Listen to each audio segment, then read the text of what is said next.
In this video, I'll show you how to remove the default clothing from your Roblox avatar. First, open your browser and go to the Roblox website. Make sure you are logged into your account.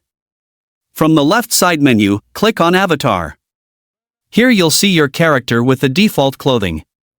Go to the Recent tab and switch it to All Items. Now scroll through and deselect any clothing items your avatar is wearing. Once you remove them, go to Head and Body.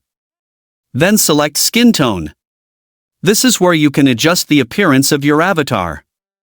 Choose a skin tone color to match your character. If you want more control, go to the Advanced section. Here you can change the color for different body parts.